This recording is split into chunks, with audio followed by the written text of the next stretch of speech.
making sure that electricity infrastructure is deployed in Zamfara State. So while we cook the jollof rice, the second level of it, Your Excellency, is to present to you the outcome of the state readiness. For the first time in the history of the country, Your Excellency, the mapping of the entire country has been done.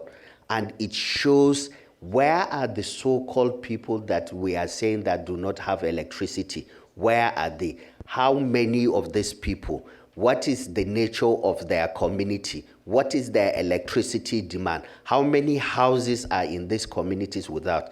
We have done that, and we are going to show you the outcome of that, of the assessment of Zamfara State, so that it helps us, it helps the rescuers, the financiers, the state government to develop a strategy of channeling effort to make sure that these people are provided with this electricity.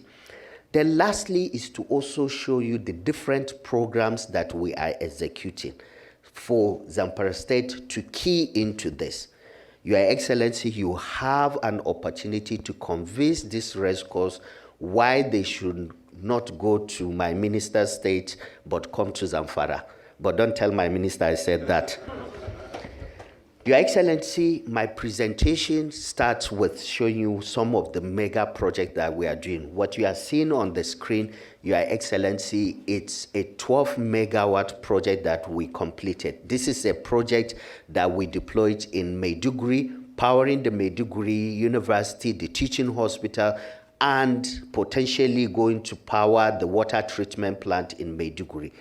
It has been operational, working, serving as one of the biggest source of generation in Maiduguri. This is just one bit of what we have done. Next slide. Your Excellency, as it's been said, the Electrification Act has been signed by Mr. President, which is one of the greatest achievements of this administration. By the signing of this act, the minister now mandated REA to take this initiative to the state, for the state to take ownership of their electrification.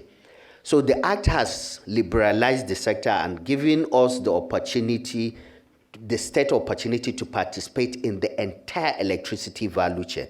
So the question now is, what should the state do? Oftentimes we see that with the act, a number of subnationals are just asking the questions, what next? We know that we have been given the power to participate in the entire value chain, but where should we start? From where should we start?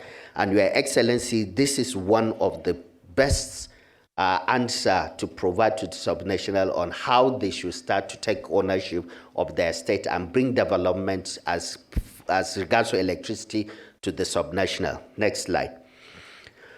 So what we did to give that state that power is the development of what we call the National Electrification Strategy and Implementation Plan, which is the initiative of the Honorable Minister of Power. That National Electrification Strategy and Implementation Plan was able to give us answers to about 5 things. 1, what should we count as electrification? If we provide a solar home system to community that gives one bulb and a charging point, do we say that that household has been electrified or not? That question was answered through this study that we have done. 2 is the geospatial mapping of the electrification of the entire country, as I told you. We know, Your Excellency, all the areas in the country that do not have electricity. We know the communities, we know the number of households, we know the nature of their activities, and we can tell you the estimate number of people around that, as well as their energy needs. Not only that, Your Excellency, we know what is the least means of providing them electricity. One of the challenges with what we have seen is that in a community that you just may require to build an isolated mini grid, you see the state moving the distribution network to those communities, thereby spending a lot of money and providing little value to that community. So we define each community and we'll tell you that for this community, rather than you extending the distribution network, just provide them with isolated mini-grid. Or if it is a peri-urban, we can say that provide them with interconnected mini-grid. So we have done this mapping and we'll provide you with this data. Then lastly is to show you the state level of readiness. We identify each state based on 5 parameters which are critical to the deployment of electricity infrastructure. And we rate this state. Your Excellency, even before going that, is that the rating has been very bad across board. The general rating of the country is about 3 out of 5. And there's only one state, I think, that has scored about 3.5. Most states are either 1, 2, there's even the state that has 0.5 out of 5. So, Your Excellency, this is one reason to show you the quantum of work that is required to make sure that we put policies, frameworks, strategies in place to electrify the state. And Your Excellency, when you came to the office, you told me that I have to convince you why you should create a Ministry of Electricity. And I'm telling you that the outcome of this geospatial mapping and the state readiness is a simple justification why the Zamfara state should create a dedicated ministry for for electrification and renewable energy, so that we harness the opportunities and address the challenges. Next slide. So, Your Excellency, this is just the outcome of the entire mapping of the country. And what you can see is the country requires about 23.08 billion US dollars to electrify the entire 80-something million Nigerians that are without access. This is one of the key outcomes. But we also identify that it's not all this money is not just to be buying transformers, extending the cables and doing that. No, a number of them requires investment in solar home system. So more especially for the rural in Zamfara state, what is required certain areas that are sparsely populated, it's what's the best means of providing them this electricity is solar home systems. Then we have seen a number of areas that require isolated mini-grid. Then a number of them requires interconnected mini-grid. So this is just the outcome of the first initial result. Next slide. This also further shows you the mapping. The colors are not too clear, but where you see red dots, these are the areas that we should put mini-grid. Where you see green, these are areas that require solar home system, and the purple color is areas that are already electrified. Then where you see some yellow, those are areas that require grid extension. So we have done this entire mapping for the country. Next slide.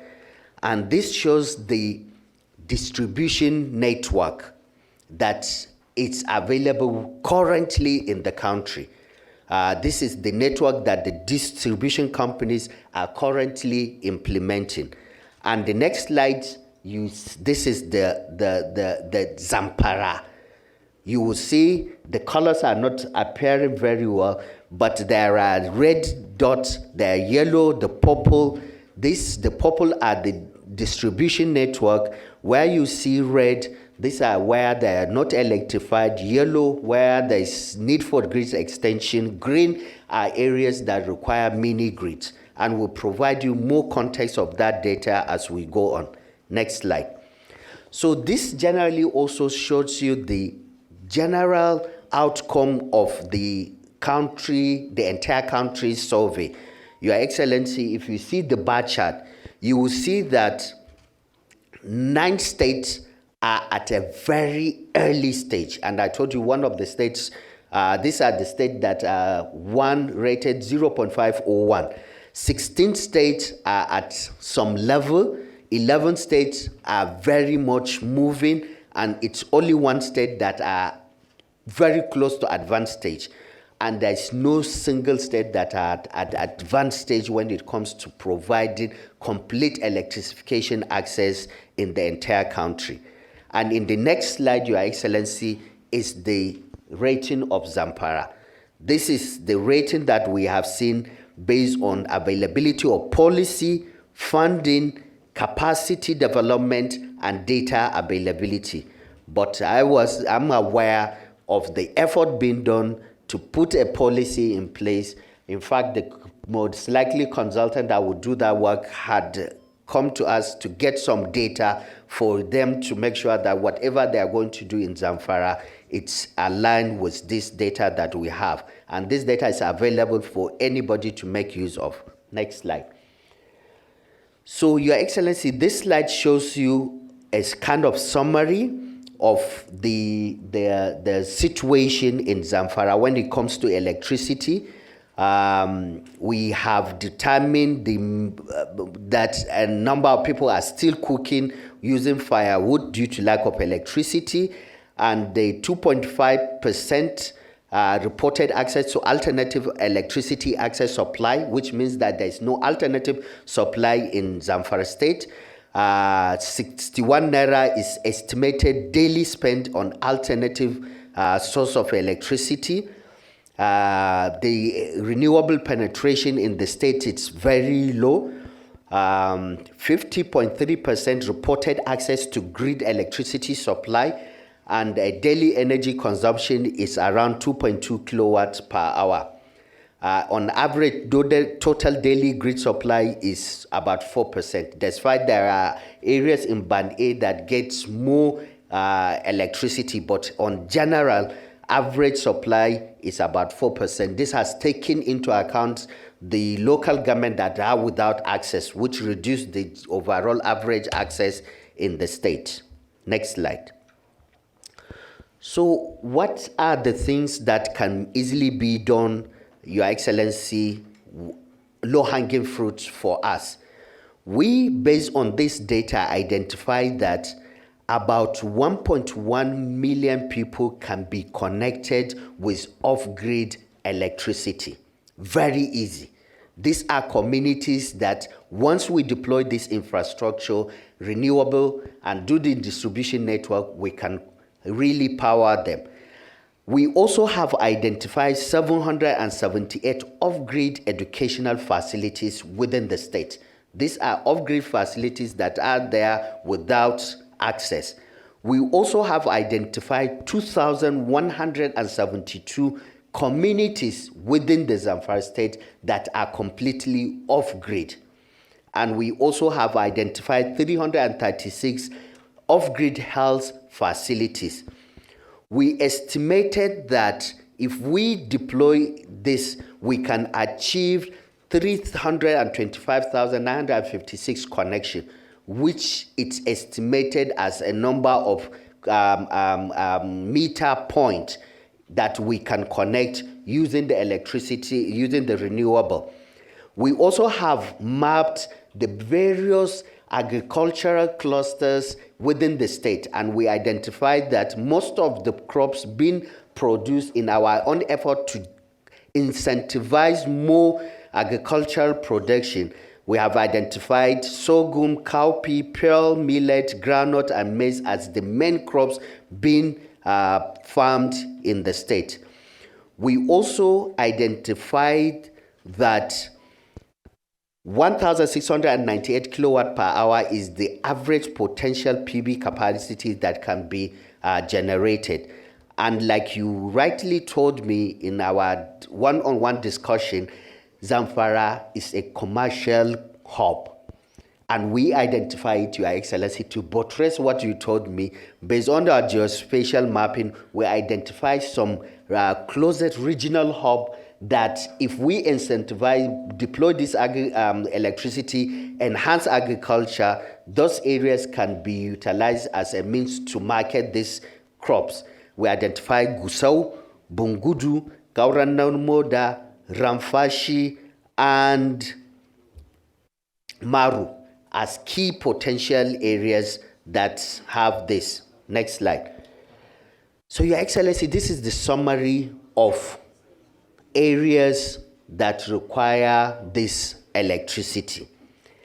Among the entire state, Bungudu local government is the local government with the highest number of people without electricity access, followed by Zurmi, followed by Maru, followed by Kauranarmoda, then Gusau, even the capital has some communities, then Gumi, Talata Mafara, Chafe, Bukuyum, Maradum, Bakuru, and the last one with less number of people is Birni Magaji.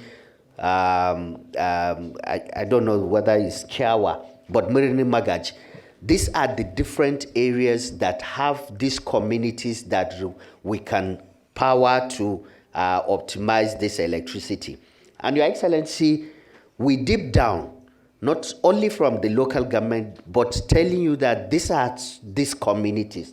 So for example, in Kotarkoshi local government, you can see this community that requires this electricity. So this community, we did not identify any educational facilities or health facilities, but it's a community that will require an intervention of about 70 kilowatt PV panel, if deployed, can power this community. And it will require potential intervention in health and education. Next slide. This is another community that is in Gatpe community, Kaurano Moda, Your Excellency, with a potential number of people close to, I'm trying to get the number, close to 10,000. And also there's educational facility in this community, there's health facility, and the distance from this community to Kaurano Moda, which is the closest area to it, is about 7.9 kilometers. The community also has a distance of 3 kilometers from the main road, and it's a community that can easily be electrified using just about 100 kilowatts of PV capacity. And it is also a community, agrarian community, which means that if the RESCOs deploy this mini grid, the people have the ability to pay for the electricity. So it's a very low-hanging fruit for the private sector. And I show you another community in Bukuyum. Why this community is interesting, Your Excellency, is that it is distance to the nearest of, it's very close, it's about 14.7 kilometers, which means that, and it's also an agrarian community, which means that whatever it's produced can easily be taken to that close community. And also the demand of the electricity in this community is very high. It has a need of about 200 kilowatt, which I think also the RESCOs would be it would whet the RESCOs' appetite, because this is something they require. Then I went to the next one is Chape, which is also very big community with about 300 kilowatt need of capacity. Big community with a lot of activities. There are 2 educational facilities in that community, 1 health facility, and there's also distance to the hub. It's very close. Then the last one is a community in Bungudu, also very, very big community. The need of this is almost going to be 0.5 megawatt, which means that the RESCOs, if they are going to deploy, they may need to deploy close to 1 megawatt due to spot demand. Because we have seen that once we deploy the infrastructure, before short period of time, you see that demand has gone increased drastically. And that is why we make sure that we create that bandwidth. So, Your Excellency, this is a very big need sample of the communities that we will want you to tell the RESCOs why they should go and uptake these communities. The RESCOs will give them the opportunity, Your Excellency, to tell you their concern. Some of them have already worked in Zamfara, some are planning to work, some do not have any plan to work in Zamfara. And we want you to channel all these 3 different categories of RESCO and channel them to now work in Zamfara State. Your Excellency, we know with your antecedents as a banker, your persuasiveness would definitely make them to pack their load and go. Your Excellency, in conclusion, is to just give you the estimates that we have. And these are actual numbers that we would definitely give you how we arrived at them. We are very optimistic that if we address this potential 1.5 million people and these communities, it will attract an investment of about 731 million for both in the form of grant and the private sector funding.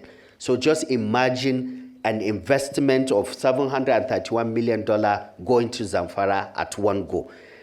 If that is also done, Your Excellency, we are very optimistic that this would increase the GDP of the state by at least $17 billion by the increase in the agricultural produce, by also associated services that will be built, cooling services, enhanced e-mobility, enhanced education and health services in the state. We are also very clear that this will create a job opportunity of about 185,000 in the state if we take this opportunity and harness the opportunities that are with us. Your Excellency, and that is why I told you that there is need to have this dedicated ministry so that we work with the ministry, with the State Rural Electrification Board for policy at policy level and at the program implementation for us to really take advantage of this. Your Excellency, what we want to achieve is to make Zamfara to be the renewable hub of Northwest, and it's very possible. Your Excellency, thank you for this opportunity. Thank you for having the time to come, and I will tell my mother that I have done something for her state. Thank you, Your Excellency.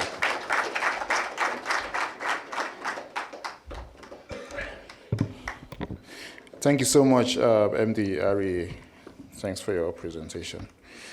Your Excellency, sir, just as we have our own superheroes in REA, I would like to quickly recognize members of the State Executive, just as I've earlier mentioned.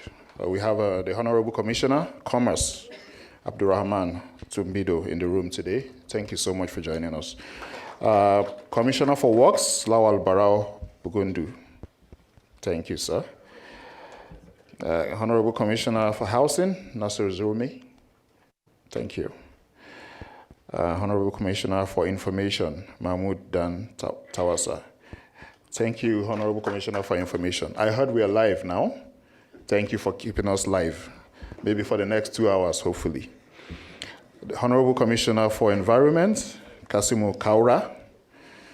Thank you so much for joining us. Honorable Commissioner for Finance, Bello Auta. Thank you. Commissioner for Finance, I'm sure you'd be very, very interested in the next presentation by Engineer Doris Ubo. Honorable Commissioner Local Government, Ahmad Yandi. Honorable Commissioner Health, Nafisa M. Maradun. Thank you for joining us. Then Honorable Commissioner for Agriculture, Yau Haruna. Commissioner for Agriculture, there's a young man here called Mohammed Jibril. He's been working on a project on the interface between energy access and agriculture for the past 3 years. I'm sure you would love to meet him. Of course, we have the President, Zamfara State Chamber of Commerce here. Right? Thank you so much, sir. Thank you for joining us. And of course, just like we have the Rural Electrification Agency, we have the Zamfara Electrification Agency.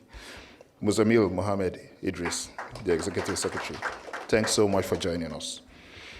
We would like to move along. The MD has given me an order to keep all presentations at 5 minutes. He went on and on because data is a key resource at the REA, But MD, you have a fine pending for overstaying your time. But you have instructed me to keep all next presentations at 5 minutes, because we are live and we plan to optimize our friends from the media in the room today for the entire program. Thank you so much. I'll be calling Engineer Doris Uber, the Executive Secretary, Rural Electrification Fund, for our presentation. Thank you. Executive Director, Rural Electrification Fund. Thank you.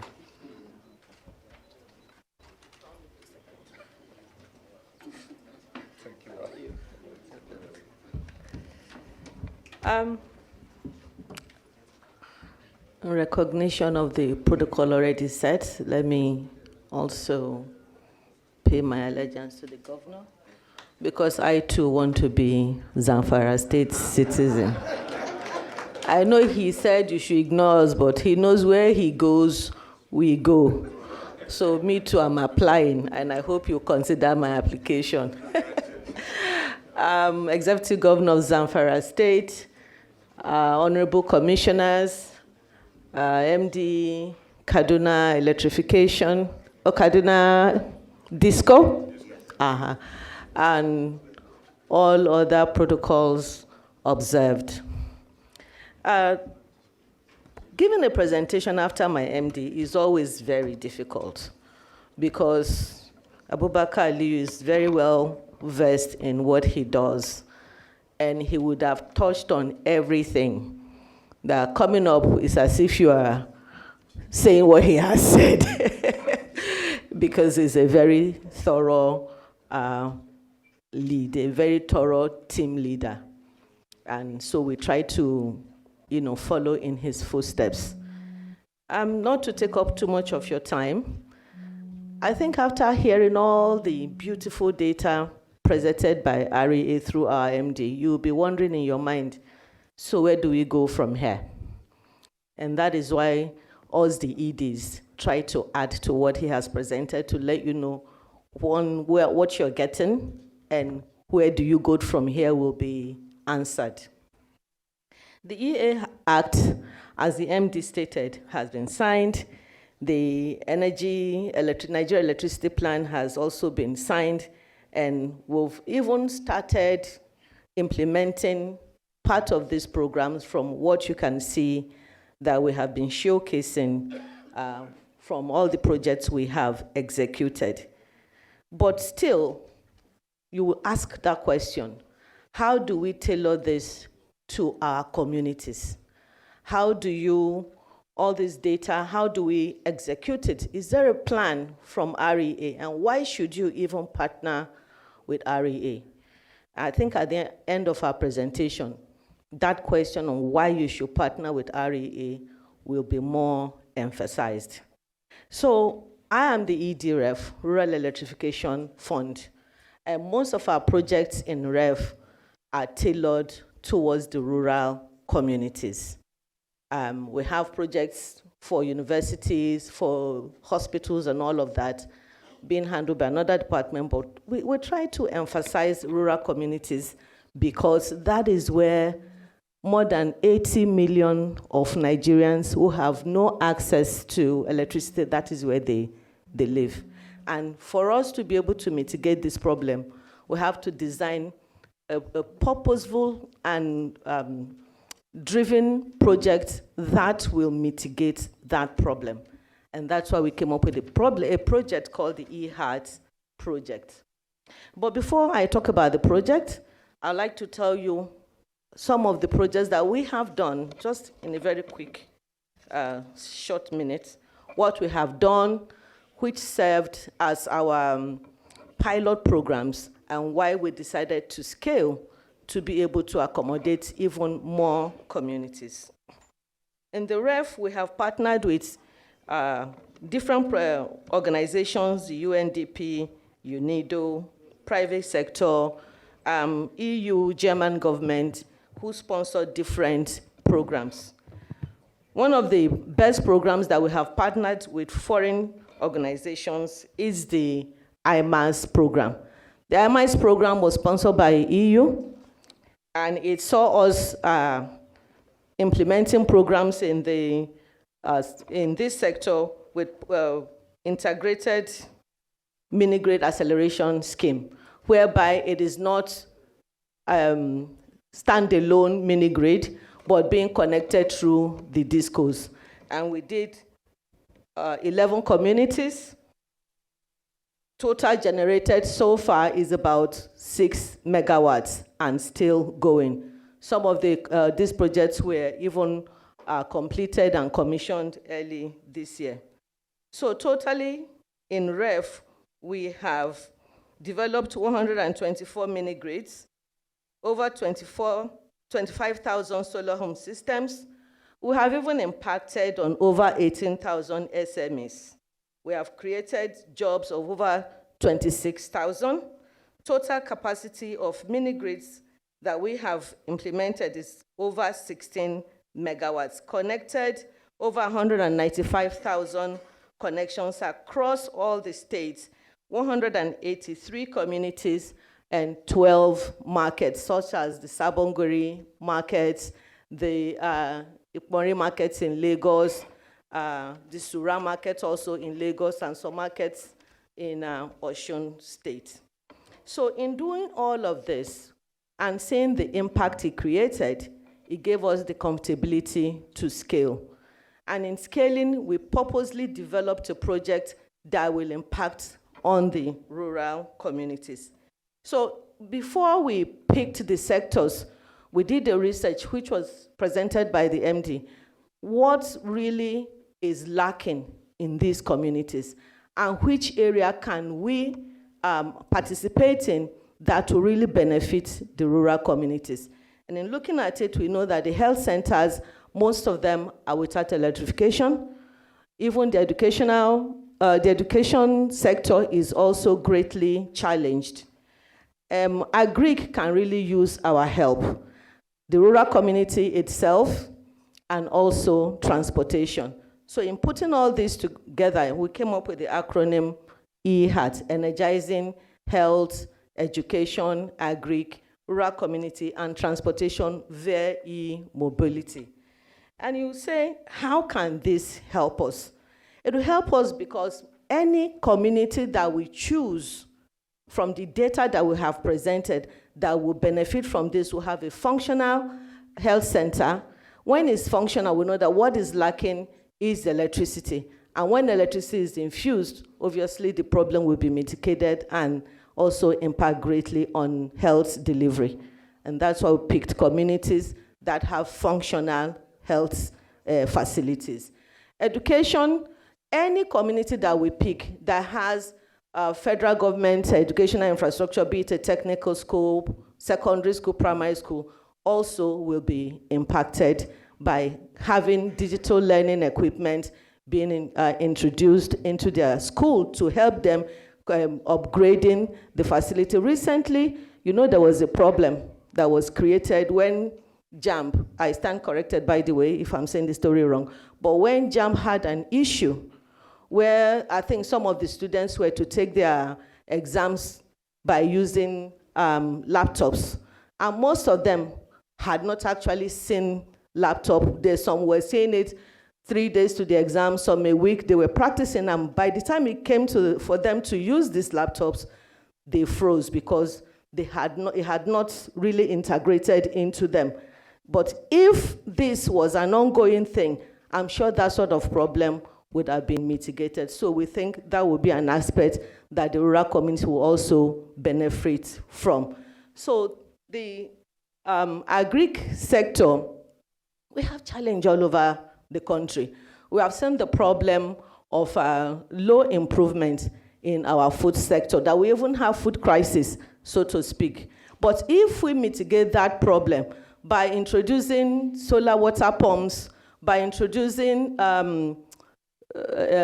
cold storage facility for post-harvest, so that some of these crops that gets lost post-harvest will be preserved, and this will go into the rural communities, we think that would be a great access as well. Then the rural community itself. You know, when you go abroad for conferences, most of the time, they point out that in Africa, the largest country being Nigeria house most people without access to electricity. And this is the narrative that this government wants to exit. We don't want to be part of that anymore. And the only way we can do that is to take this access to electricity to the rural communities. That is why in designing this project, not only will the health facilities, the agri and education will be, the entire community itself should not be left in the dark.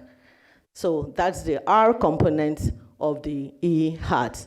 Then transportation, having impacted on the agri sector, they have access to solar water pumps, they have access to preserving their crops post-harvest. How do you move these crops from one area to the nearest hub?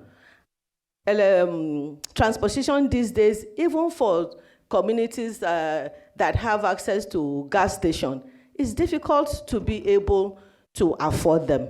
So how do we impact on this, mitigate this transportation problem and make it easier for the rural people to convey their goods from one area to the other? We decided e-transportation via e-mobility would be the best. They won't have to worry about coming up with so much money to buy fuel. They won't have to worry about even learning CNG, as beautiful as CNG idea is. E-station, EV station, transportation will be the easiest one for them. We will provide e-keke, e-tricycles, the type that you use to convey your goods from one area to the other. We'll also present to them EV stations where you can charge your e-tricycles. Apart from that, we'll also have kiosks that have chargeable or rechargeable batteries for easy transmission of recharging your motorbikes and all that. And if you put all of this together, you will see that it will mitigate the problem where not only the problem in these rural communities, also help them to unlock their capacity, unlock all their economy. We have a lot of informal economy in this area that is not being catalyzed. So with this E-HAT project, it will help us to not only catalyze this sector, but transform it to a self-reliance and a smart economy. So we did, yeah, that one. We did a little bit of going through all the data we have. Like the MD presented, we have over 40,000 communities that we have done geospatial data analysis on. And from that, we're able to narrow it down to first priority, which is about 3,700 communities across the nation. 3,700 communities across the nation breaks down to 100 communities per state. However, to enable us to benefit more from this, we decided to break it down into phases. So phase one, we see us impacting in 25 communities per state. These 25 communities, each community will get all these projects that we have analyzed here, and the state in general, Your Excellency, will be having access to 2.5 megawatts of clean energy. 2.5 megawatts of clean energy directly into your rural communities. At the end of your turning, Mr. I wanted to say Mr. President. Of Catapult, maybe 2031. Your Excellency, energizing 25 communities, 50 communities, 100 communities by end of your tenure, nobody can say what has Your Excellency done. It will be a great opportunity for the communities to see physically what is being done in their state. So we went a little bit further, like a little bit of deep dive, following the footsteps of what the MD presented earlier on. We took some local governments to show you exactly what your communities are sitting on. Bagaga, Boko, Dako, Damfani, Sabon, Bini. Sorry if I'm butchering the names. Dusing, Kura, Sauri, I'm sorry. You can see the breakdown right there. You can see the estimate connections for each of these communities. For example, in Bagaga, 1,574 communities, all the way down to Samri, 1,294 connections there. We also have the top products, agri-products that each of these communities can harness and harvest and improve their lives.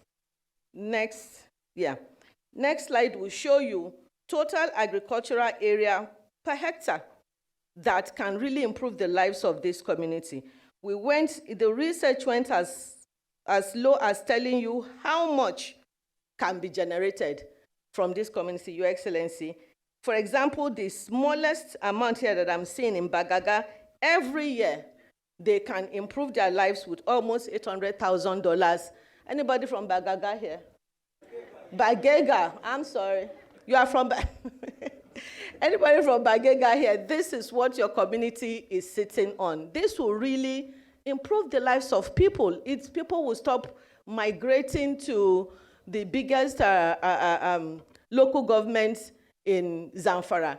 The urban migration will be curbed. Job creation will increase. And this will not only impact on job creation, it will impact on so many other things. For example, Your Excellency, partnering with REA through this eHeart project will enable them to, one, have access to counterparts funding. You know, the MD said one of us sitting here has access to $750 million. And what we do with that money is to do counterpart funding with subnationals. I don't want to point to the person, but he knows who he is. He's very rich. So, you know, engaging with us and partnering with us on eHeart project will enable you access to that funding. And what does this get you?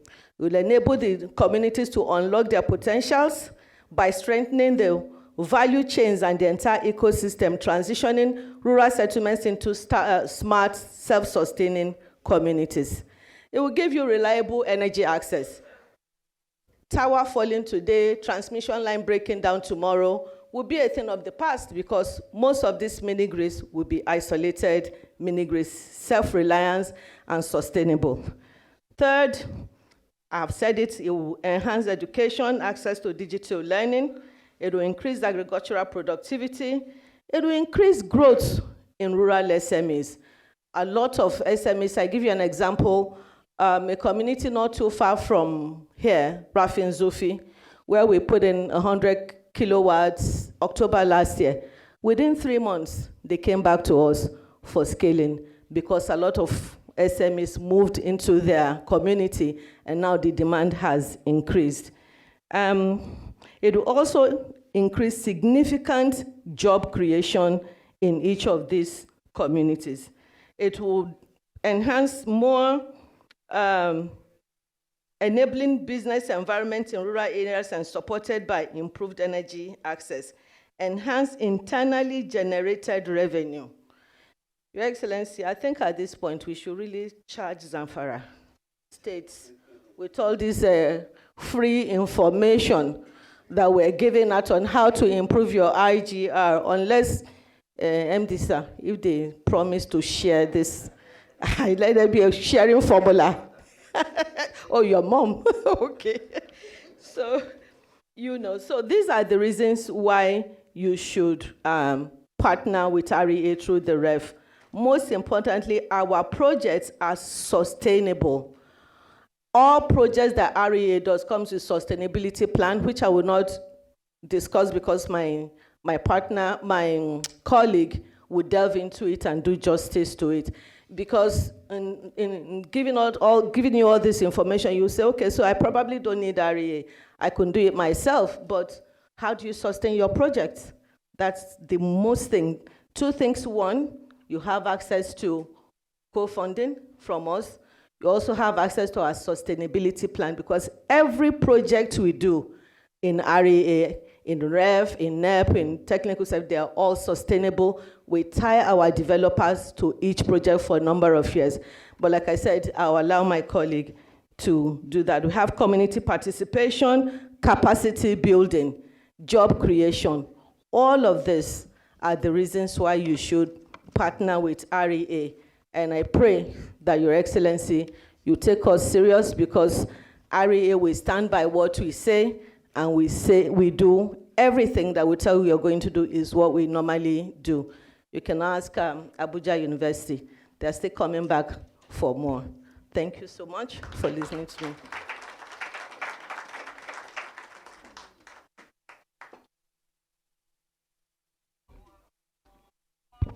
Thank you so much, Engineer Doris. Your Excellency, sir, based on a special request from the MD, we want to directly announce that we're having the Nigeria Renewable Energy Innovation Forum in August 2025. And the reason why we're specifically telling you this is because we understand how important Zamfara State is, especially in terms of the natural resources needed for renewable energy manufacturing. And this is an open call to be a partner for this very important event. I think I have Emmanuel play the 60 seconds jingle for that event. The future of energy is here, and it's made in Nigeria. The Rural Electrification Agency, REA, invites you to the Nigerian Renewable Energy Innovation Forum, a dynamic 3-day event championing local content, local manufacturing, and the federal government's bold Nigeria First policy. From groundbreaking innovations to strategic partnerships, NREIF 2025 will unite local talent, original equipment manufacturers, policy makers, private sector players, and development partners, all powering Nigeria's clean energy future through Mr. President's forward-leaning policies. Don't miss this pivotal movement. Join us in Abuja on the 5th, 6th, and 7th of August 2025. NREIF 2025, facilitating the Nigeria First policy, securing the nation's renewable energy future. Thank you so much, Emmanuel. So, Your Excellency, this is an open call. Thank you so much, Engineer Doris. And just as Engineer Doris Ubo have kept to her 5 minutes, I urge, I urge every single other presenters to actually keep to their 5 minutes. Engineer Doris, we have the Executive Director North for Fidelity Bank, Sufiano Garba, in the room. I'm sure you understand how important climate finance is, to this sector. So we'll continue to find a way to also collaborate. Thank you so much for joining us today. Quickly, we'll be moving on to Your Excellency, sir. You permit us, because we're also super conscious of time, and the MD has instructed that we start reviewing the agenda as we move along. So I'll be calling on Femi Akinyelure, the head, Project Management Unit for the Nigeria Electrification Program for his 5 minutes.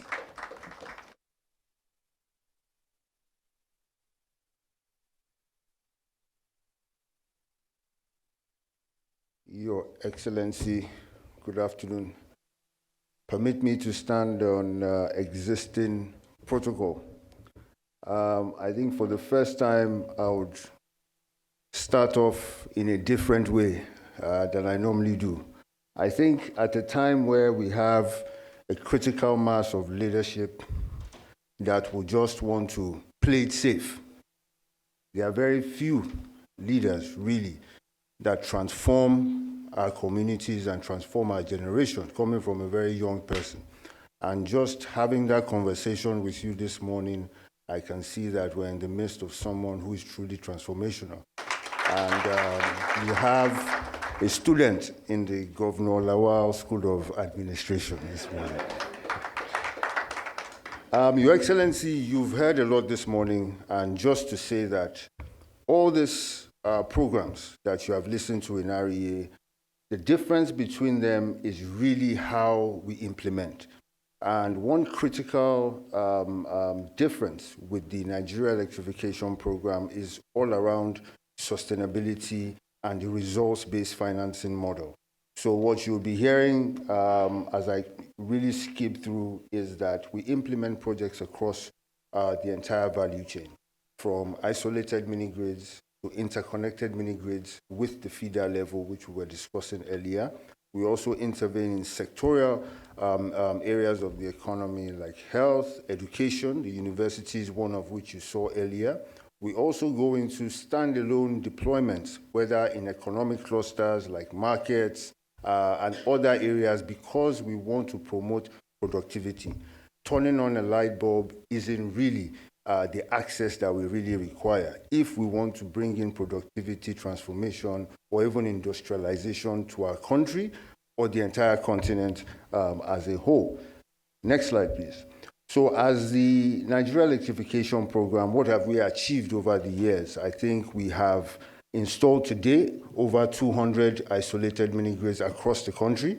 We have also commissioned 7 power plants, interconnected power plants in universities across the country. We have another 8 coming up under the Africa Development Bank in the next few months. And you would see, just as I've said, over the past few years, we have implemented these projects across those pipelines I mentioned. Next slide, please.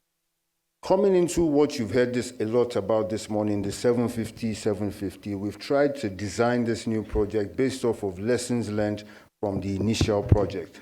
So one critical thing that I have mentioned, or we've continued to mention, is really access to financing. And I want to emphasize that we're trying to promote a lot of local currency financing, which I'm sure you know a lot about. This is the only way that we can ensure that we hedge against currency fluctuations and really begin to scale or deploy at utility scale like we really need or desire. Next slide, please. So just to give you an idea of the scale that we want to achieve in this program, while under the first program we had a capacity deployment of about 94 megawatts, in this program we have about a target of about 465 megawatts. And just to give you a status today, we have signed grant agreements with about 8 developers that will be translating towards about 20,000 connections or more, and we hope to continue to scale that up as we go along. The interest is there, as the MD said. What we've been able to do over the years is to increase the confidence along the value chain. So we have more financiers like our brother who just joined us now. We have the developers who have the capacity. And in terms of this capacity, next slide, please. What the program has also tried to do, because this slide just gives you an overview of all the projects, but I'll stick on 2 critical things, which is capacity building of the developers, changing the mindset of how they implement so that they are able to raise that financing that we require, encouraging them to have the corporate governance that they really require to implement these projects at scale. The financier would want to know that he has a stable environment that is putting his money in. He also wants to be sure that he has credibility behind the developer who will be implementing. I see our brother just nodding, so I'm saying the right things along those areas. The second critical part is why we are here today, really, which is the subnational intervention that the MD had spoken about. Due to the Electricity Act and enabling that act, we want to encourage states, we want to share in the capacities that we have and help every state to develop at the right pace. We know not every state has the same financial capabilities or capacities as Lagos and the rest, but we would like to ensure and want to ensure no one is left behind. Next slide, please. Again, this goes to show our ambition in terms of the RESCO ambition, and just what I said earlier, encouraging companies to improve their corporate governance to be able to deploy at utility scale. I won't hamper so much on that. Next slide, please. And this slide is very critical. What are the key enablers that we require from the state? And just to bring to the fore, I'll start with the area of security, because this is an area that time and time again we've spoken about in Zamfara State. But I think just speaking to you this morning, it's an issue of demystifying that security challenge, because when you provide power to communities, when you give them a source of livelihood, you are bringing peace to those communities. You are giving them a sense of ownership. So we're encouraging everyone in this room. We have all the players to discuss with the Zamfara State officials. Your Excellency, you deployed one member of your team to come to my office, was it last week? And he has been on my tail to ensure that a lot of the 750 comes your way. But moving past that is also to discuss the issue of land, availability of land, and ensuring also that even at the local government level, I heard the Commissioner of Local Government is here, we are able to really sensitize the people in the communities around having that sense of ownership, the fact that they have to pay. You know, anything that comes free is not sustainable. So you at least have to pay something to keep those systems running. Next slide, please. So I will give you about 2 projects that we have in Zamfara State, what we call the COVID 100. We deployed 50 kilowatt systems to hospitals across the country, 100 of these installations. And out of that, we have 2 of them, one in Gusau Center that I'm becoming a citizen of. Your Excellency, you assured me, so I'm getting my citizenship. And then one in Yarima Specialist Hospital. The good thing about that particular hospital is that this system is powering the entire hospital. So the impact of that cannot be overemphasized. I hope I've stuck to the 5 minutes. I just want to encourage us that we are open for business, and REA is doing things very, very differently this time around. We encourage all our rescues to look into the VIDA platform. Let's try and get this mini grids into Zamfara State and change the narrative. God bless you. Thank you.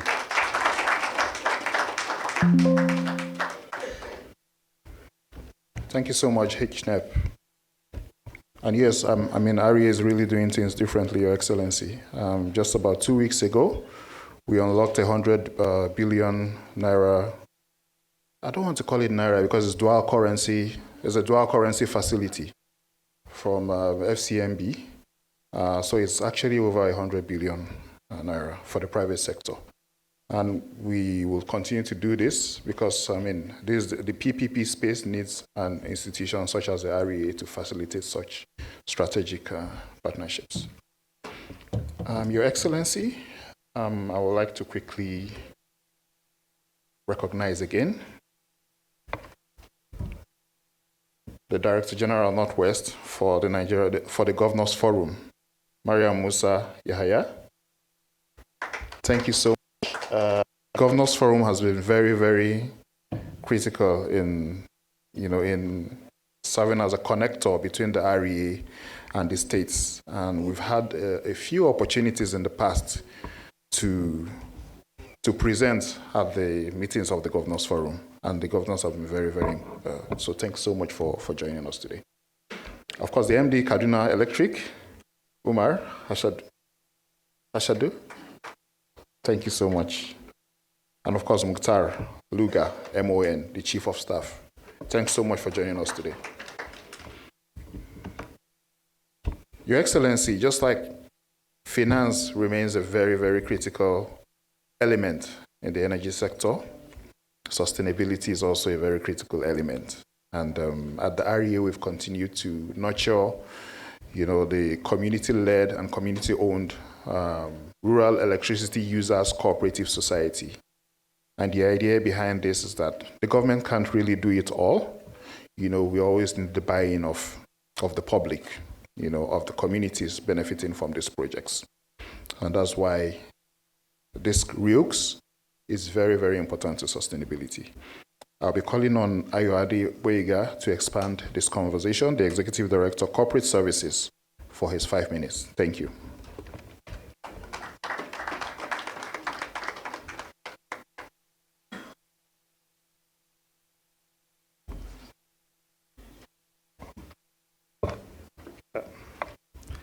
Good morning, Your Excellency. Please permit me to stand on non-existing protocol as set by the MD previously. Before I start my presentation, because I'm aware I only have 5 minutes, I'll say 2 key things here. Your Excellency, you must hold it in your left hand so that you don't eat with it. The first one is, please beware of strange people coming to say they are from Zamfara. We really need to check. We need to go and verify whether they are truly from Zamfara. So we are not certain. The second one, again, is that maybe your security guys are here. Someone needs to be arrested after this session. How can you stand in front of the governor and tell him that his state is rated 1/5? I don't know. You must be very, very brave. Good morning, Your Excellency, again. MB, good morning. Good afternoon. It's nice to have you here. Yes, so let's move to more serious things here. Everything we're doing here today, all the money, all the projects we have been doing, all the things MD has said, will not matter in the next 10 years if we don't think of sustainability. It means that we'll come back here again, and the set of governors, set of MDs of MDAs will come back again and start talking about building this project again, because we have not planned on how to sustain it going forward. That is why sustainability is key in anything we do at REA. And we look at sustainability from 4 different angles. We look at it from technical sustainability. I know the guy that is that's operating the system doesn't want me to be looking at my own presentation, so it's not presenting. But I have the hard copy here. I'll just look through it. Okay. So we have the technical sustainability, financial sustainability, social sustainability, and environmental sustainability. In order for us at REA to look after all these 4 components of sustainability, we have created a framework called the REUS, Renewable Energy Users Cooperative Society. And I'll just tell you an idea behind that. Firstly, I'll tell you how I'm going to look at sustainability today. I'll look at it from 2 different angles. The angle that talks about this, and the other angle that talks about something that is more very interesting and more concerning to all of us as Nigerians. So the first one is, we'll talk about technical sustainability, financial sustainability, social sustainability, environmental sustainability. There is no way we can sustain any infrastructure we're building without looking at these 4 areas. And that is why at REA we have created that reuse framework to ensure that the entire society, the entire community where these infrastructures are deployed are involved in managing it. By involving them in managing this infrastructure, then we enable technical and all these other components of sustainability to come into play to ensure that they manage what they use. I think we have come to a stage in Nigeria where we have to decide how we see power. Do we see it as a social commodity or a commercial commodity? We have to reorientate our people to let them understand that power is no longer a social commodity. It is going to be a partnership between the government and the people that are going to use the power. They will have to contribute something to it. And this framework, the REUS framework, takes care of this. The REUS framework is like a cooperative society where people come together and continue to manage the infrastructure that is being given to them by the government. By so doing, the issue of renewable energy, you know what the renewable energy issue usually is? It is the issue of the battery doesn't work anymore after 5 years, but the community doesn't have any money to replace the batteries. The O&M for that infrastructure needs to be taken care of. But the community, because they don't prepare for it or they don't have funds put together for it, they don't have money to fix it. So they then wait for the government to come and fix it. The government has other things to deal with, so the government will be like, hey, I can't go back there, we've given you something. So that framework enables the government to say, we are handing this over back to you, and you must ensure that as a cooperative, you price, you collect, you save, you do O&M on your own. You even create job at the local level for your kids to make sure that they know what to do when a part of this infrastructure is falling off. And one of the issues we have in Nigeria, as you would know, Your Excellency, most especially around power infrastructure, is theft and vandalism. People vandalize infrastructures. And there's a Yoruba parlance that says it is the thief that knows how to trace a thief on the mountain. Because you see, when you walk on the mountain, you can't see a footstep. But a thief will know where the other thieves walk past on that mountain. It is the owner of the communities that knows who amongst them would vandalize those infrastructure. So it only makes sense to give this infrastructure for them to manage and keep, because they know who among their wards will go there and vandalize. They can say, hey, Hakeem, make sure you don't vandalize because we know it is you that is usually doing it. Or they will say, Haba, don't go to that place because we know you are one of the guys in the area that usually does that. So the reuse would ensure that you have ownership and accountability. The community will feel part of the project, and they will ensure they take ownership of it. Maintenance and system longevity, it means that they can maintain, the system will last longer, it will continue to serve the community even longer than we expect. Social inclusion and equity. Because of the female inclusiveness in this framework, everyone feels a part of what government is doing for them, and they appreciate it more and they protect it even further. Revenue collection and financial management, community engagement and awareness. So before we deploy, we go to the community, this reuse go to the community and say, how do we deploy? What do you need us to deploy? What capacity is actually needed here? We engage the community so no one is aggrieved that they are taking the land to build an infrastructure that they do not need. So the community engagement is very key. People understand why they are being given that infrastructure and they feel a part of it. And then local economic empowerment, like I spoke earlier about, the people start to do something with it in that local environment, and they are all part of the entire process. So we already talked about system reliability, we talked about cultural fit and local adaptation, financial resilience, and scalability and replicability. So wherever we have any of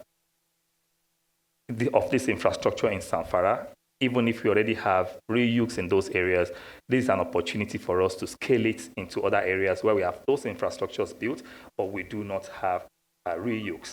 Reuse framework actually does give you this opportunity to manage this infrastructure and keep them working for a longer time so that we don't come back to this same place in the next few years and talk about the same thing.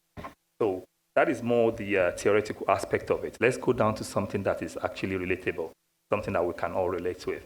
And I'm happy the MD said His Excellency is a numbers man. So I'll throw up some numbers, Your Excellency, and I just want you to see if it kind of makes sense to you or not. 16.2 million jobs were created between 2023 and 2024 in the renewable energy space. Out of these 16.2 million jobs, Nigeria managed to take about 76,000 of those jobs. It is pathetic. First figure. Second figure, Your Excellency. The unemployment, youth unemployment in Zamfara stands at 41.7 today, 41.7% today. And that's the second figure. I'll go to the third, fourth, and fifth. Theirs is going to give us $750 million investment in renewable energy. He adds another 200 billion or so. Capital project at REA, 500 billion plus. JICA also has contributed under 200 million into the DES project. The private sector, the MD mentioned earlier, would contribute another $2 billion into this space. All renewable, sir. And FCMB just gave us another 100 billion dual currency loan facility just 2 weeks ago. I'm sure you're following, Your Excellency. What's the total amount of all this? Really? Exactly. So the point I'm trying to make here is that even though in the past we have missed the opportunity to create job opportunities for Nigerians in the renewable energy sector, with the amount of investment going into the renewable energy sector, Nigerians should be creating more jobs. See, doing well and doing good are not completely mutually exclusive of each other. You can do well on one hand, and you can also do good. Doing well is for us to build this infrastructure, but then doing good is to find a way to make sure that we transform this infrastructure that we're creating into infrastructure that creates a lot of more jobs in Nigeria. So it's an opportunity for you as a Zamfara State Governor to partner with, and there are off-takers in this room today that will off-take all these people if you train them. We had a session with Lagos State, not even a full session like this, just one-on-one with the Commissioner for Energy, and we told him, there's an avenue to train people. He jumped at it, because he knows that if you already have those ready-made skills in this space now, there are a lot of off-takers that are willing to take these people up and work. Let me give you an example. As a developer, if I'm building solar home systems and my offices, my factory is in Lagos, and I'm supplying to Zamfara, for instance, that means that when any of these solar home system gets faulty, I have to transport my staff from Lagos to come to Zamfara to come and fix it. If I'm coming to Zamfara to build a 100 kilowatt infrastructure, that means I have to bring workers from Lagos or Ibadan where they are available and bring them here. And in Zamfara, we have 41.7% youth unemployment. These youth can actually just start taking up a lot of roles in the renewable energy sector. You have solar engineers, project developers, installation technicians, business development managers, sales representatives, and the rest of them. I was speaking with Ayo Ademilua, the chairman or the president of REAN, Renewable Energy Association of Nigeria. And he said to me, for us to be able to do this successfully in the right time that we should do it, we still have about 20,000 skill gap that needs to be filled. So we need to start developing concepts that create capacity development for our youth across the states. So this is an opportunity for us to do that, sir. I don't know if I've spent my 5 minutes, but I believe I should have. So one thing that I want us to go away with today is that we can do good and we can do well. We can reduce energy access, at the same time, create job opportunities for our youth and Nigerians in general. Thank you so much, and God bless you. Thank you.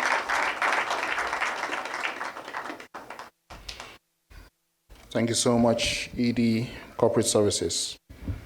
Quickly, we'll be moving along to take a little bit of deep dive into data beyond the REA's tone setting initially. I'll be calling on Mohammed Jibril, Technical Advisor at REA, for an overview of the REA community mapping tools. Mohammed will be spotlighting Zamfara. Let's see what we have in Zamfara through the VIDA tool. Thank you, Mohammed. Mohammed, 4 minutes, please. Or less. Good afternoon, Your Excellency. Good afternoon, MD. I would go back to MD's protocol, not the ED's. So I stand on MD's protocol, if you permit me. My name is Mohammed Jibril, and I'm a technical advisor to MD. There's been a lot of numbers and statistics and communities, their viability, the subsidy that we have, the billions and the dollars and the nairas. And one would often wonder, are these things concocted or are they actually real? What we've worked alongside our partner VIDA is map these communities using 2 keywords.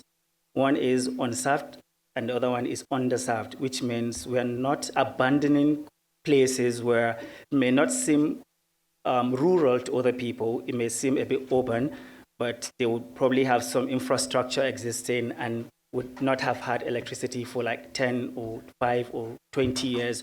We consider that community either unserved or still underserved if they have it epileptically. Your Excellency, my presentation is like a proof of life, demonstrating the numbers that the MD spoke about. He even showed a few communities within the states with high potential. This mapping gives us an opportunity to show the state what it has within it and also what the developers are missing if they don't run to Zamfara within the next few days. I have a confession to make. Usually when we're doing this presentation, I will do my research. I would ask somebody from Zamfara, where is the governor from? What local government is he from? What community is he from? And I'll make sure I spotlight that community just so I could have that emotional attachment of the governor to this project. I called someone yesterday and he said, governor is from Gusau, which means it's not really a rural community. I checked all the places around Gusau and I couldn't see a viable community I would showcase. So I moved on to the next best thing. Where is Her Excellency from? He said, no. He said, no, Her Excellency is not even from Zamfara. So I'm going to do an objective demonstration today. I'm going to look at a random place I've never seen or heard before. And I would show you how much we could use that to sway the private sector to Zamfara State. If you look on the screen, you would see this dotted dots on the map. Some of them, it's not very clear, but some are in pink, some are in blue, some are in light blue. If I zoom in, it would take a little while, but it would still come back to this. On the left side, you see 154,251 sites. These are the sites that we are able to map. We're still continuing to update this to show us more communities, but this has shown a lot. But this is the entire country. You see the map, the dots covering the entire map. If we go to this filter on the left, I'm trying to just do a demonstration to how we're able to see these numbers that MD showcased earlier. We'll be able to select from Zamfara at the bottom, easy to pick, and apply. And this will reduce this number to about 4,858 that MD mentioned about earlier. And these are all either off-grid communities or grid communities that are underserved within Zamfara state. We can choose any random local government and see how it's going to reduce Bungudu objectively without any sentiments, yeah. And we could see that it has reduced to about 787 out of the 154. All of these communities, if you look at them, are communities that could attract attention. I have one community that I have checked earlier, and I just wanted to, it's called, I think, Damaga Gamagiwa. So I'm just gonna go in here, paste the coordinates, and show His Excellency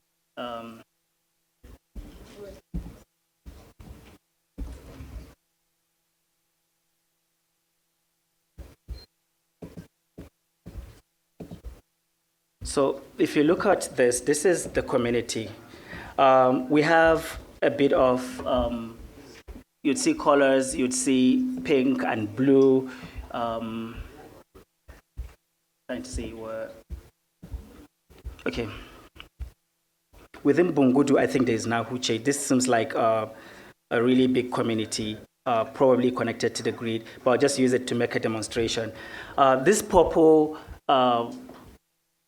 dots or squares that dominates the map seem to be small buildings. These are average household-sized buildings where average people live, average people with average income. But we have larger buildings that signifies a larger compound, maybe with several people living in it, numbering about 352. We have medium buildings with medium size. And this is, because this is satellite-based, it's looking at it from the top. So it's looking at the sizes of this to indicate whether they are large households or small. To a developer, when he sees this, the first thing is how many number of buildings are there, because each building signifies a connection, and that connection fetches him some subsidy from some people at the back that have the dollars. And then beyond that, and I think the entirety of the management team has spoken about providing electricity not just for lighting's sake, but making sure it's used productively. So where are this productivity here? You would see a school, for example. There are some of them just close by here. This is signifying a school, another school by the side. We have hospitals, we have MSMEs, we have markets. All of these are places that are using electricity for productive use, as we call it. But beyond that, there are other indicators that we're able to see here, and developers are able to see. How many educational facilities? We have 6 here on the chart. We have 1 healthcare facility. Access to electricity. MD spoke about a community that needed just about 100 kilowatts. If this is an off-grid community, it's going to need about 1.7 megawatts, and that's going to be thousands of connections, and that's a lot of money for developers, but a lot of impact for the state as well.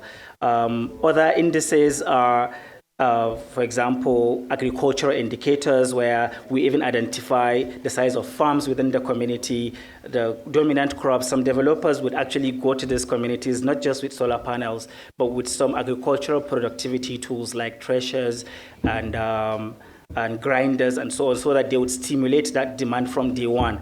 That would mean people are able to afford the electricity in the long run, and that would mean sustainability for the products. Essentially, what this demonstration is supposed to help us is seeing the communities where they are, how much subsidy they can fetch, other social and economic indicators that makes them impactful and profitable. At the end of the day, I think this is a win-win-win situation. For us at REA, we want to energize the entire country, state by state by state, community by community.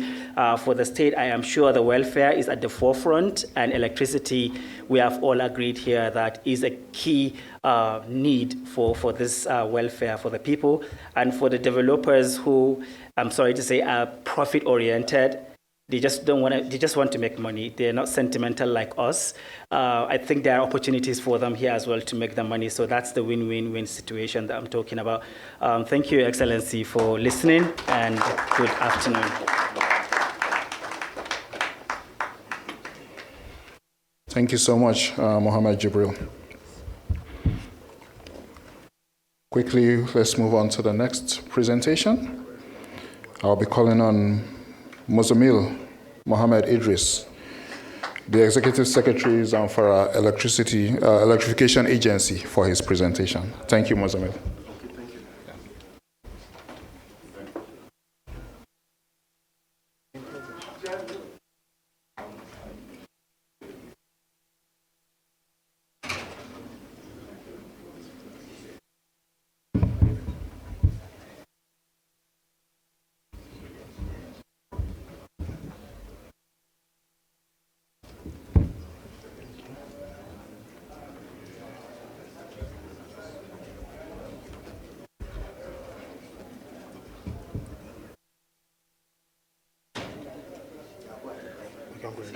Okay. So I will begin by recognizing His Excellency even in his absence, and seek the permission of the MD now to stand on the SSG's established protocol area. So I'm here to make a presentation on the renewable energy opportunities in Zamfara State. My name is Muzamil Mohammed Idris. I'm the Executive Secretary for Zamfara Electrification Agency. While we all know the theme of the Roundtable engagement, we, however, chose a title for this presentation to be Transforming Challenges to Opportunities, Renewable Energy in Zamfara. Because over the last 2 years, under the leadership of His Excellency, what we have been doing in Zamfara is to transform those legacy challenges into opportunities. So a quick general overview. For those who don't know, Zamfara is located in the northwestern part of Nigeria. The capital is Gusau. We have a bustling and very productive population of about 5 million people. Land area is about 4,000 square kilometers. And key economic drivers, like it has been mentioned earlier, are in the sectors of agriculture and solid minerals. Kaduna Electric are here, so we get electricity allocation of about between 10 to 25 megawatts, which is insufficient for our demand. His Excellency's rescue agenda has 4 key areas. It prioritizes security, education, healthcare, agriculture, empowerment, and economic development. And you all agree with me that electrification and creating energy access is an enabler for achieving all these goals. Next slide, please. So this presentation has objectives. Number 1 objective is to highlight Zamfara's renewable energy opportunities for RESCOs, outline the state's vision, policies, and incentives for mini-grid deployment, showcase collaborative framework between the state RESCOs and other partners, and at the end, hopefully mobilize renewable energy investment to bridge the energy gap. So, potential for mini-grid in Zamfara. Like we have all said, we all agree that there is an energy access gap, and the number shows that about 68% of our rural population lacks access to electricity. However, we always find a silver lining in every challenge. Just like you mentioned, the AFDB and C4All assessment for mini-grid opportunity says Zamfara has the second highest potential for mini-grid deployment after Borno State. What it means, about 1/3 of the state's population, translating to 1.5 million people, would best be served and most cost economically served through a mini-grid. Next slide, please. So why Zamfara? I just want to give a quick example. This is one of the communities you have on your VIDA platform, Ndogonkade. As you can see, it has about 1,339 structures, 4 education facilities, 1 health facility. The distance to the transmission line is about 14 kilometers, no telecom towers, obviously an agrarian community. But why is this important? We all know that mini-grid developers, about 30 or 40% of their capital expenditure goes to building a distribution infrastructure. In Zamfara, we are lucky to have over 100 communities that already have distribution infrastructure in the communities, but they have never been connected to the grid. So if you are choosing Zamfara to come and deploy mini-grid, we are shaving off at least 40% of your capex for you, which in turn means low tariff or affordable tariff for the people, who will mean productive use of that energy. So this is low-hanging fruit for rescos. Very soon we will start doing yanga about these things. Yes. So we have hydropower potential. I think Zamfara, if I'm not mistaken, Zamfara is the only state to have 115 dams. So we have 115 dams between macro and micro dams. The biggest one is the Bakalori Dam. It has a reservoir capacity of 450 million cubic meters. It has an infrastructure in place already of 2 hydro generators that can generate 1.5 megawatts. Combined, they will produce about 3 megawatts. The dam itself has the capacity to generate about 10 megawatts. Next slide, please.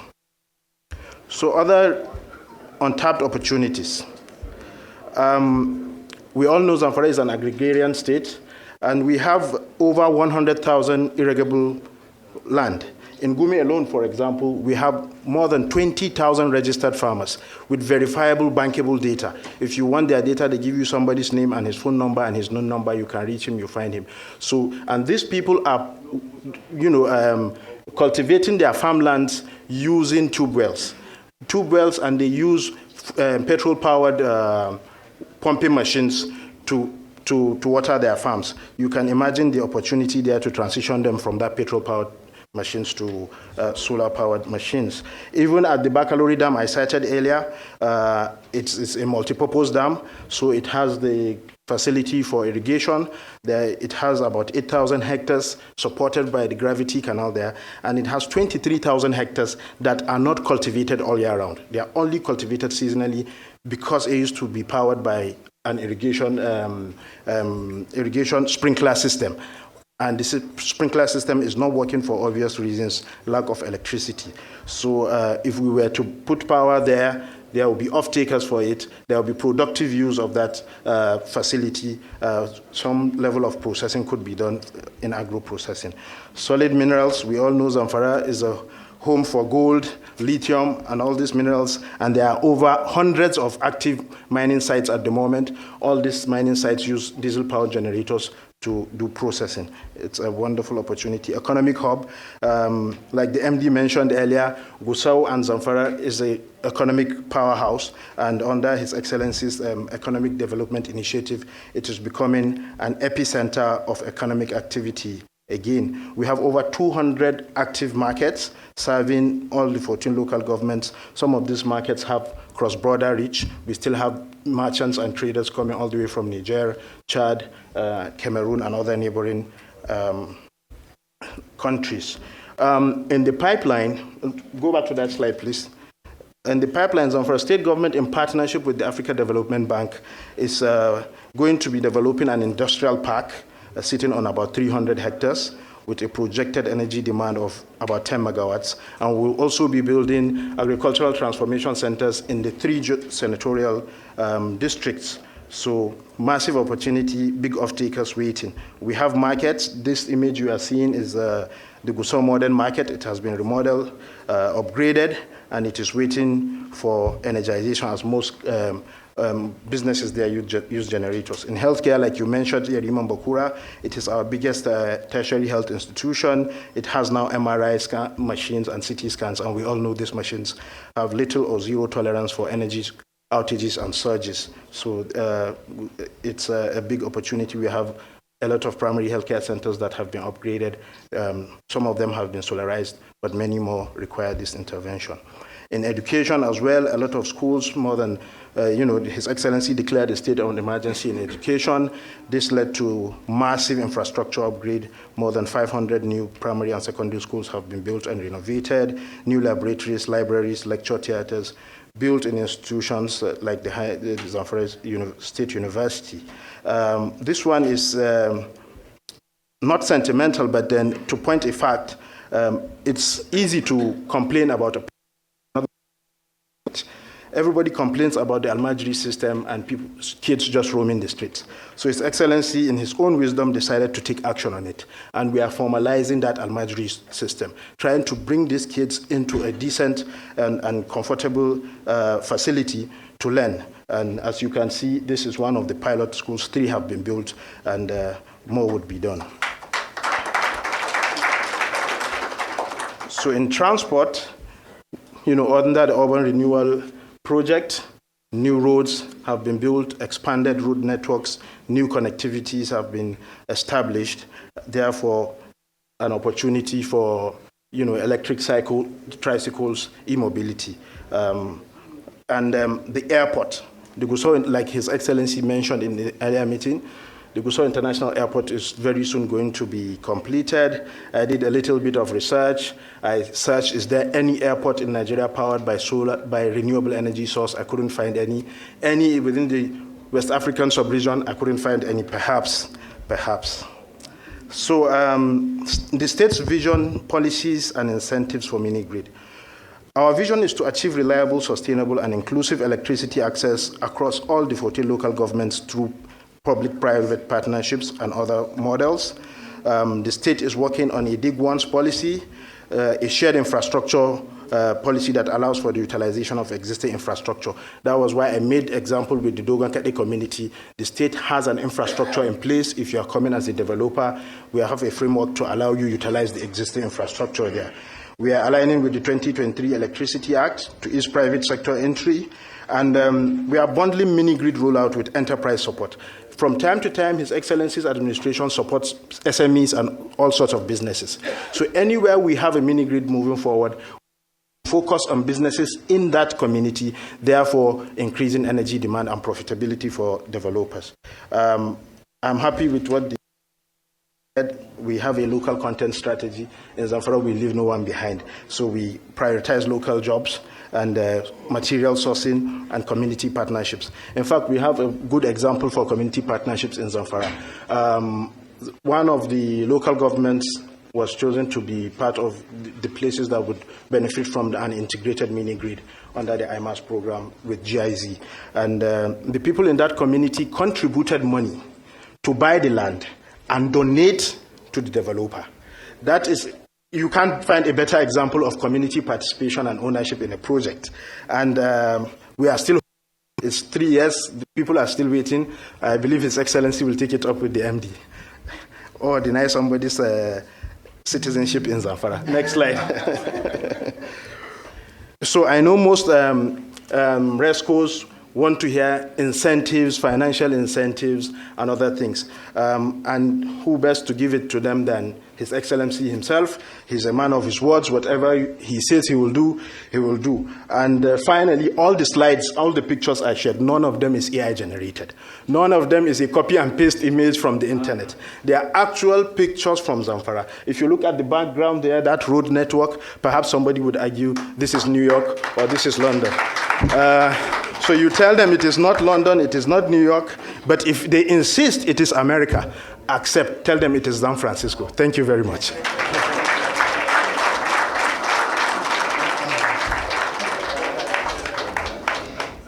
Thank you so much, Mr. Mill. I mean, I initially thought that road network was New York, but I'm so happy it's Zamfara State. Thank you so much. Ladies and gentlemen, I mean, when you mix charisma with capacity, what you get is Governor Daud Alawal. And I want us to all stand up and welcome His Excellency to give his remarks. Thank you, Excellency.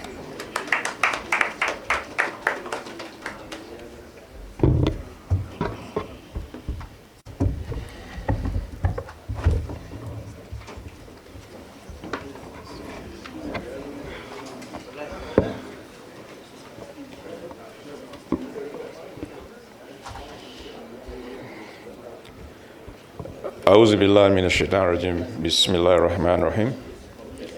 The Secretary to the Government of Zamfara State, our distinguished Senator representing Zamfara Central, our two members of the National Assembly, Kabiru Maipalas representing Zamfara Central, and Bella Hassan representing Shinkafi and Zurmi.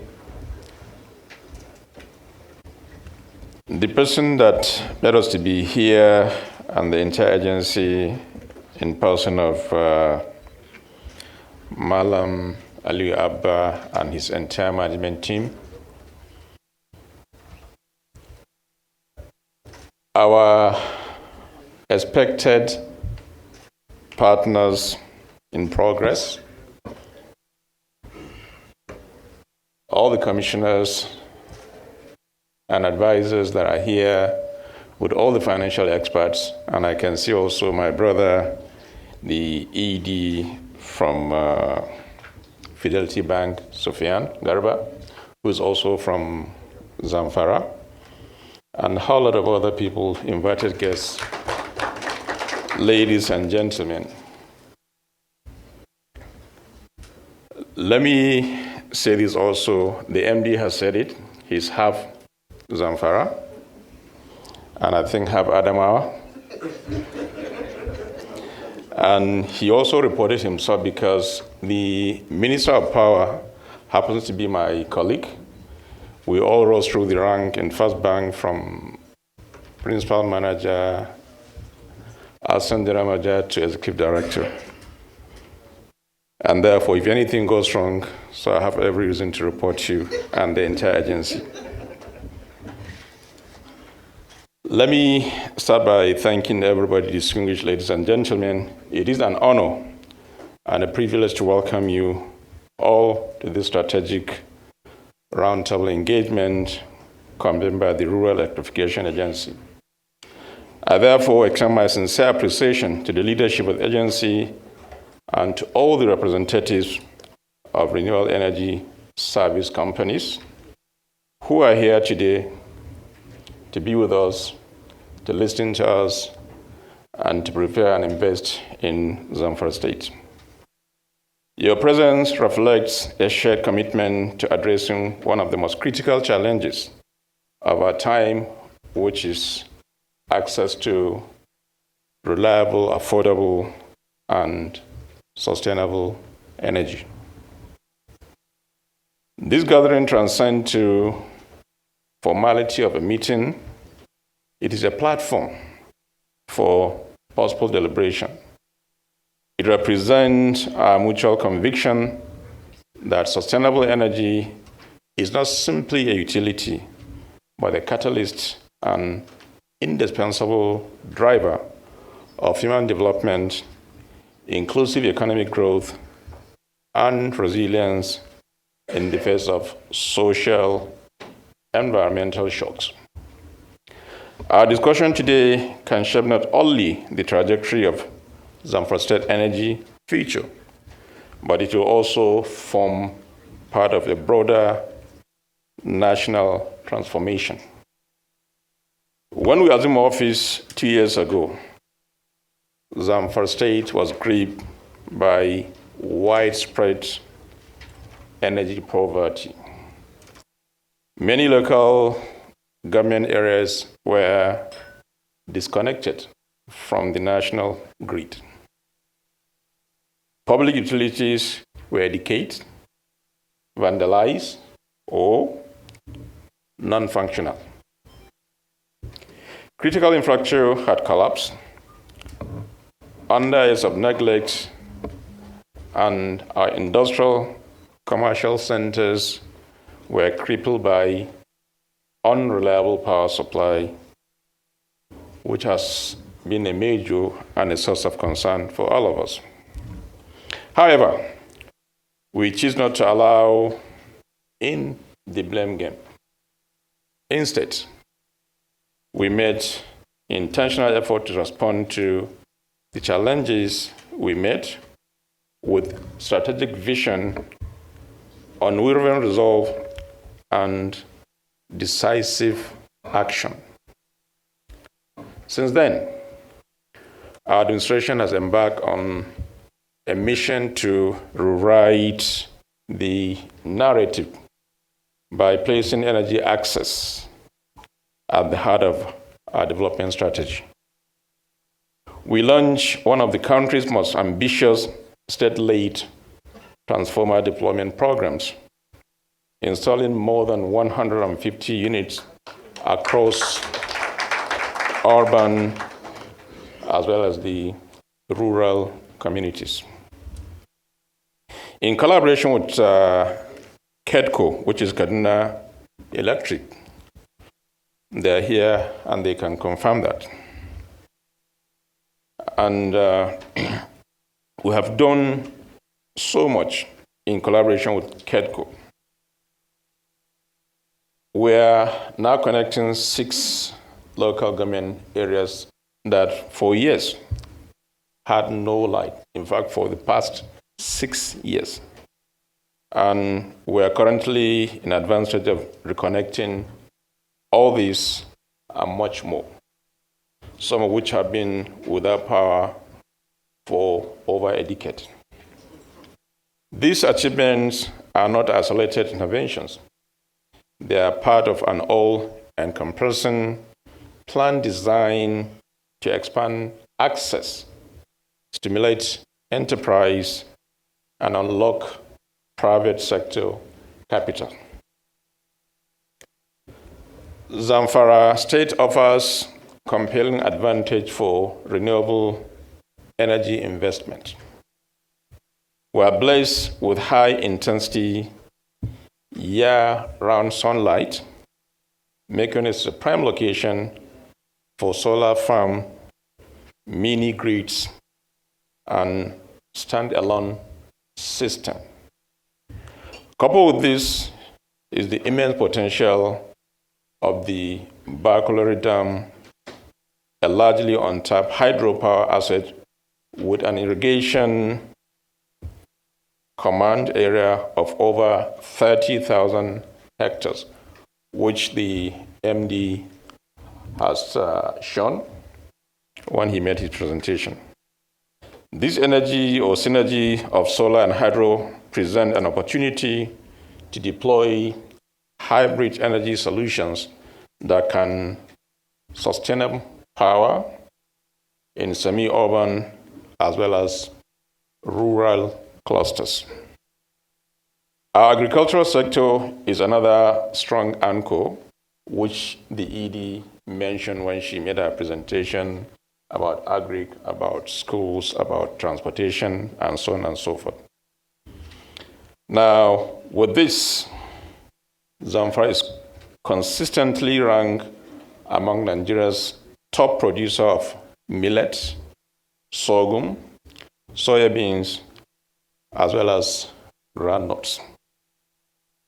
We are repositioning this sector through improved inputs, mechanized system, and irrigation rehabilitation. Yet, what is lacking and what renewable energy can provide is the critical power infrastructure needed for agro-processing, cold chain storage, and value addition to the source. Energy is the missing link, and that can transform our agrarian communities into engine of rural industrialization. She mentioned that, and I agree with you, and we're on the same page. Equally promising is our industrial revitalization strategy. From dormant textile mills to cotton ginneries, oil mills, as well as rice processing plants, Zamfara State possesses a wealth of assets that require only one key ingredient to spring back to life, that is stable and affordable electricity.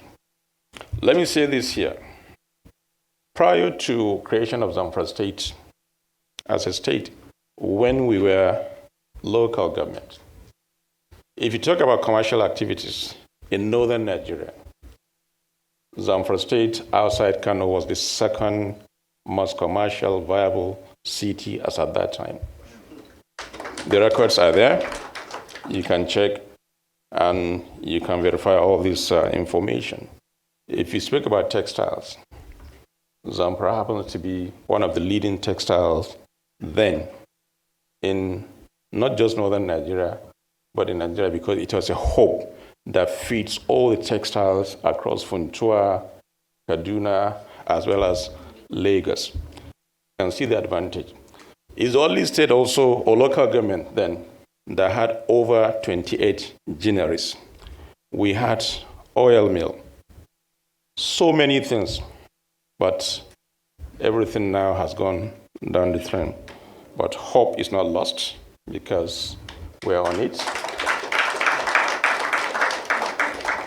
And by the grace of Allah, we're going to bring that back so that we can take the lead in northern Nigeria today. We're also investing heavily in youth empowerment, supporting thousands of small and medium enterprise through skill development, finance, as well as infrastructure.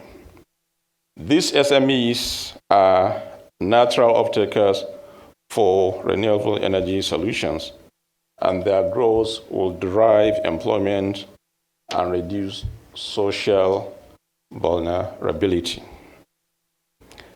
Our infrastructure renewal drive is further exemplified by our construction of the Gusau International Cargo Airport, which is now nearing completion.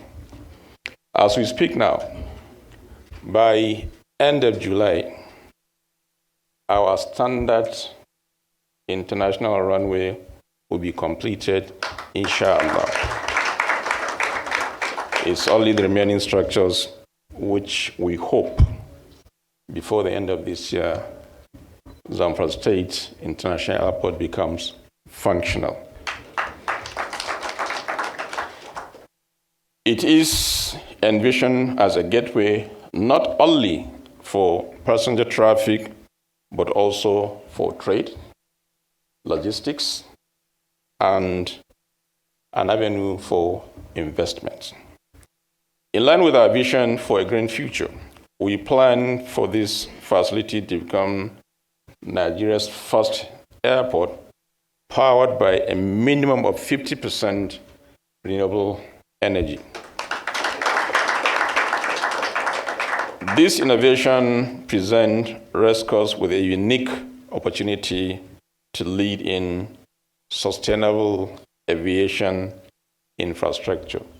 Alhaji Karemi is here, and he knows exactly what we're talking about. He was in my office 2 weeks ago, and we discussed about the future, airline business, and other renewable energy that we're hoping within the shortest possible time, the narratives will change, inshallah. We fully understand that confidence must exist for private sector to flow. That is why our administration has taken deliberate steps to create a business environment that is secure, transparent, as well as responsive. We have significantly strengthened our security apparatus across the state.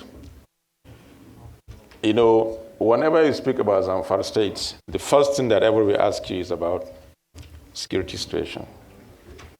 Let me confirm this to you that there's so much politics into these security issues. And I'm also confirming to you that that peace is back in Zamfara. And inshallah, all this thing will be history within the shortest possible time. We have significantly strengthened our security apparatus across the state. Our community protection guard, backed by new operational equipment and vehicles, has been instrumental in improving safety across rural areas. Because when we took over, we realized we had to make conscious effort to do something to protect the community. And what we did was using conventional security, the DSS, the Army, Civil Defense, to form what we call the Community Protection Guard. This Community Protection Guard were selected from those communities because they understand the community better than even the conventional security. And they are always the first line of response whenever there's any security issues. And alhamdulillah, that has gone down significantly, and they're doing very well. So for anybody that's coming to Zamfara, I'm telling you, as the chief executive officer of that state, you have no fear. You can come.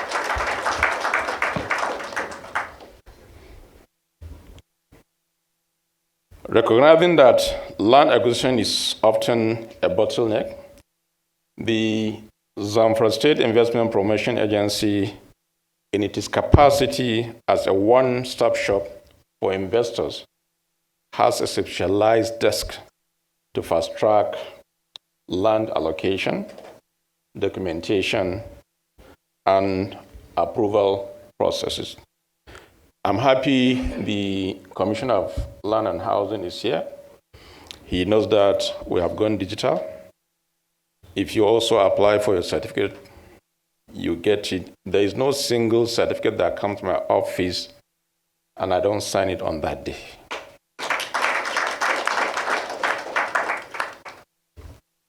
We're also rolling our first fiscal incentive to enhance projects' viability. This includes tax holidays, waivers on land use charges during construction, at an early operational stages, and streamline regulatory processes. For anchor projects of significant impact, we are open to designing tailored incentive packages in consultation with the prospective investors. And for the project aimed at powering strategic public infrastructure, such as schools, hospitals, water facilities, and government buildings, we are ready to structure power purchase agreements that are not only bankable, but also incorporate guarantees and sustainability safeguards following rigorous assessment. Distinguished ladies and gentlemen, I speak to you today not just as a governor, but as someone who has walked the path of private enterprise. My professional journey in banking and finance gave me a deep understanding of what investors seek: policy stability, ease of doing businesses, legal certainty, and government that is not an obstacle, but a partner in progress. This administration is committed to providing all of that and a whole lot more. Be rest assured, as a risk manager, I know what the risks are, and I know what the mitigants are. So, you're welcome. We do not see RESCOs merely as vendors.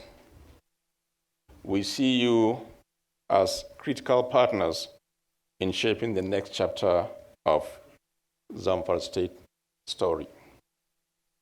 Our shared aspirations are aligned to improve livelihoods, to empower local economies, and to protect our environment through clean energy. The natural elements that grace our land, the sun, the wind, the flowing waters, are not merely resources. They are the building blocks of a new economic future.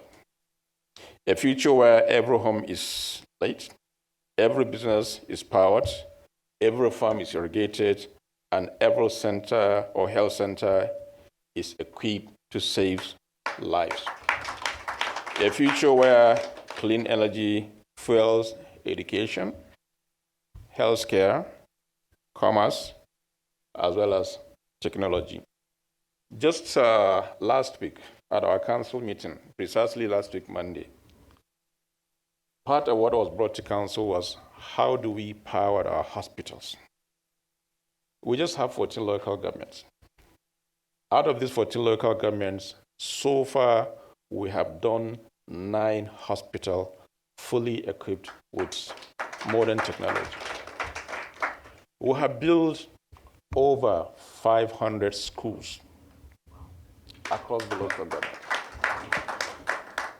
And the proposal then was, how do we provide energy to these hospitals as well as school in order to provide the enabling environment for our students to read in a very, very comfortable atmosphere. And we decided to do it in phases. Now, with this kind of interaction, the collaboration of REA, I think it will make life much easier for us. And it will also make us to save money, because by the time we did the computation, we realized it's a lot of money. But of course, nothing good comes easy. But I can tell you, based on the planning, we have what it takes to make it possible. And I'm happy we have potential investors that are here. Be rest assured, let me also emphasize from my former life as a banker, I know what it is to invest your money, and I know what it is to get your returns, because that is what I specialize in. So be rest assured, you're comfortable. Distinguished ladies and gentlemen, Zamfara State is ready. My administration is ready. I am ready.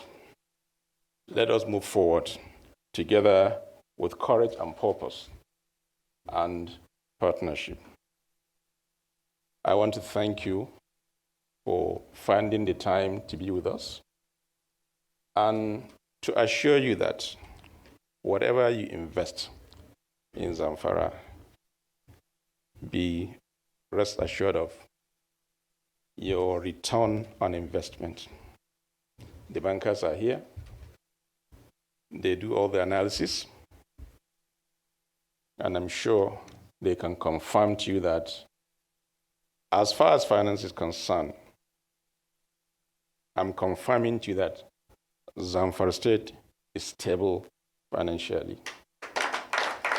Thank you very much.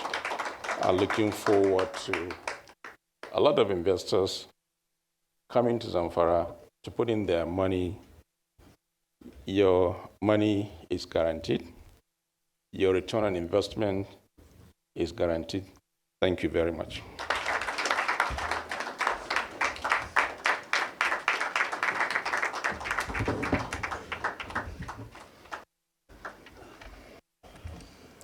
Thank you so much, Your Excellency.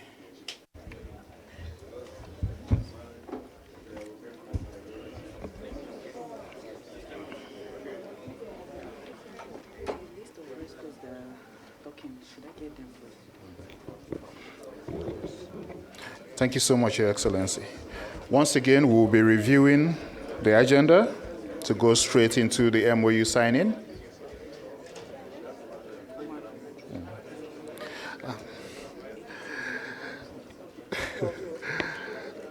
Let's quickly recognize the presence of the Executive Director, Technical Services of the REA, Engineer Umar, Abdullahi Umar. Engineer will be bringing you up shortly after the signing, please.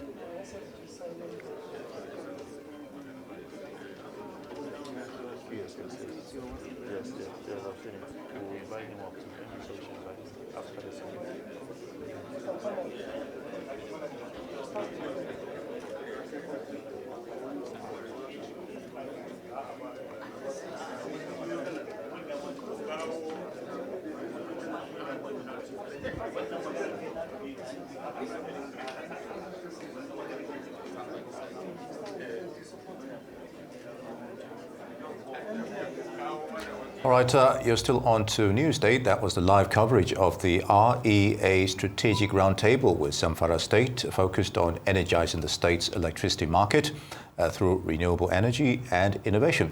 The event featured key remarks from Zamfara State, Governor Dauda Lawal, and Minister of Power Adebayo Adelabu, highlighting the role of energy access in driving social justice and strategic growth.